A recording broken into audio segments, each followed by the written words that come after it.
There are moments in football when a match becomes larger than the game itself, when the 90 minutes feel almost secondary to everything surrounding them. Weeks of logistics, diplomacy, institutional conflict, and human emotion converge in one place, on one night, and ask the sport to carry a meaning far beyond the result. That is what this match feels like. Tonight at Lumen Field in Seattle, Iran face Egypt in Group G of the 2026 World Cup. On the surface, the football stakes are straightforward. Iran sit on 2 points after draws with New Zealand and Belgium. Egypt have 4 points and are close to qualification. Egypt need only avoid defeat to advance. Iran likely need victory and perhaps help elsewhere to keep their hopes alive. Yet that competitive equation is only the smallest part of what this night represents. In the 72 hours before kickoff, Iran's Football Federation issued a formal statement through Fars news agency that quickly spread across football media worldwide. The statement addressed a specific controversy involving planned promotional activity linked to Seattle's Pride celebrations that had been scheduled to take place inside or around the stadium during the match. But what made the statement significant was not just the issue itself. It was a tone, measured, institutional, and revealing of the broader pressures Iran have faced throughout this tournament. The Federation confirmed that both Iran and Egypt had formally communicated their concerns to FIFA through letters and meetings. It also said FIFA had assured both teams that no ceremonies or promotional activities related to the matter would take place inside the stadium or as part of the official match program. Iran's position, the statement said, had been delivered through official channels, and FIFA had pledged to take the necessary steps to ensure that commitment was respected. Then came the line that gave the statement its deeper significance. Iran's Federation noted that Iran and Egypt are 2 Muslim countries with strong cultural and religious ties, and that the positions expressed by both federations reflected the shared values and beliefs of their peoples. But beyond that, it argued something more fundamental, that FIFA must take into account the views and concerns of participating teams when deciding the match environment and how stadium programs are conducted. That is the real heart of the statement. It is not only about one pre-match dispute. It is about structure, authority, and voice. It is a federation insisting that the institution running the World Cup has an obligation to listen to the teams taking part in it.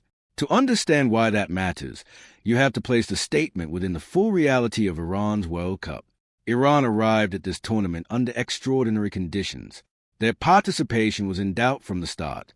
Their sports minister had appeared on state television before the tournament and declared that under no circumstances could they take part. Their eventual presence required a workaround involving Mexico opening its border. Iran had been based in Tijuana, crossing into the United States only on match days. 15 federation officials, including the federation president and vice president, were denied U.S. visas and have not been able to attend their own team's matches. The Federation accused the host nation of vindictive treatment. It also said its supporter ticket allocation had effectively been revoked, leaving it unable to distribute a single ticket to fans through official channels. Even their media staff were affected. According to the Federation, the journalists and camera operators assigned to cover their own national team were denied the access required to do their jobs in Seattle. That is why the second part of the statement matters just as much as the first. It did not only address the dispute over the match environment. It also described what Iran's own media personnel found when they arrived without accreditation, or more specifically, what they found happening without them. The Federation claimed that media outlets without FIFA credentials had been operating around the team hotel and press events, shaping a narrative about the atmosphere surrounding the squad that it says does not reflect reality. In contrast, the statement pointed to scenes outside the team hotel in Seattle, where hundreds of Iranians gathered to chant their country's name and show support for the players. The Federation argued that those scenes had been overlooked or deliberately ignored. Whether that accusation is entirely fair is open to interpretation. But one fact is beyond dispute. Hundreds of Iranians came out in Seattle to support their team. In the middle of the night, despite travel barriers, visa restrictions, and all the complications that have surrounded Iran's presence at this World Cup, they were there, and the team has given them reason to believe. For all the off-field difficulty, the Tijuana base, the denied officials, the ticket issues, the promotional controversy, the media restrictions, Iran have still produced 2 genuinely competitive performances. Against New Zealand, they came from behind twice to earn a 2-2 draw. Against Belgium, They held one of the strongest squads in the tournament to a goalless draw, thanks in large part to a stunning performance from goalkeeper Alireza Berenvand, who made 7 saves and delivered one of the standout individual displays of the group stage. Iran even had a Mehdi Taremi goal ruled out by VAR, while Belgium finished with 10 men. The final result was 0-0, but the performance said more than the score. FIFA's response to the Seattle issue is also revealing in its own right. The planned Pride-related activation had reportedly been organized by the local committee, not by FIFA itself. It had been presented as a way of linking the World Cup fixture to the city's Pride celebrations. FIFA later clarified that such branding and promotional activity were not part of the official match program, a position that aligned with its stated principle that the World Cup is a sporting event rather than a platform for external advocacy campaigns, regardless of the cause involved. That clarification was exactly what both Iran and Egypt had sought, and FIFA gave it. But in doing so, FIFA raised a larger question it has not fully answered. If the principles of the in-stadium match environment should remain neutral and free from outside promotional campaigns, why has that principle not been applied consistently elsewhere? Why do some campaigns appear, while others are removed or quietly cancelled? Why do some teams seem to assume they will be heard, while others feel they must fight formally to have their concerns acknowledged? That inconsistency speaks to a larger truth about how the tournament is run. FIFA is not a single, seamless voice. It is a layered institution operating across 16 cities in 3 countries, each with its own local committees, cultural settings, and political pressures. The result is often an uneven application of principle.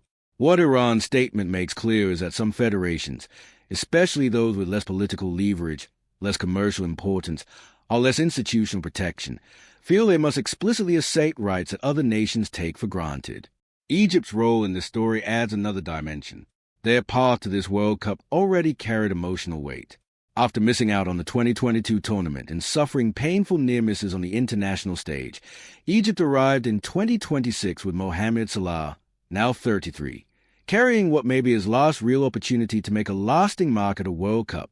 Their 3-1 win over New Zealand in the previous match put them firmly in contention to advance, and Salah said afterward that people would remember this run for years to come.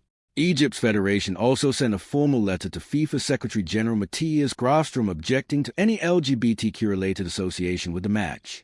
Its language was more direct than Iran's, less focused on institutional process and more categorical in tone. Together, however, the two federations created a situation FIFA could not ignore. That is where the real significance of this episode lies.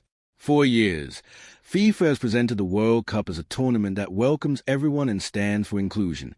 At the same time, it has repeatedly been forced to navigate the realities of competing national, cultural, political, and religious expectations. This match does not resolve that tension. No single fixture could. But it does make the tension impossible to miss.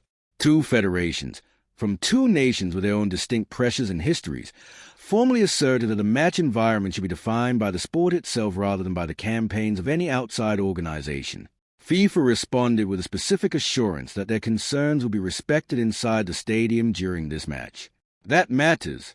In a tournament where federations often receive symbolic reassurances without operational change, a documented promise tied to a specific match is a concrete outcome. Whether it becomes a precedent, whether it alters future FIFA policy, and whether it reflects genuine institutional learning rather than short-term crisis management, those are questions that only time can answer. But none of that erases the fact that, in the end, there is still a football match to be played. Iran and Egypt arrive at Lumen Field carrying very different kinds of pressure, but both are still playing for something real. Iran, after everything they have endured just to get here, are playing for survival. Egypt, led by Salah, are playing for progression and perhaps the fulfillment of a long-delayed World Cup moment. In the stands will be supporters who crossed borders, fought restrictions, and waited through uncertainty simply to be present. On the pitch will be players who have devoted their professional lives to nights exactly like this. Football has a strange ability to make everything else feel distant once the whistle blows. The politics do not disappear. The bureaucracy does not vanish. The statements, the visa denials, the travel complications, the institutional disputes, all of it remains.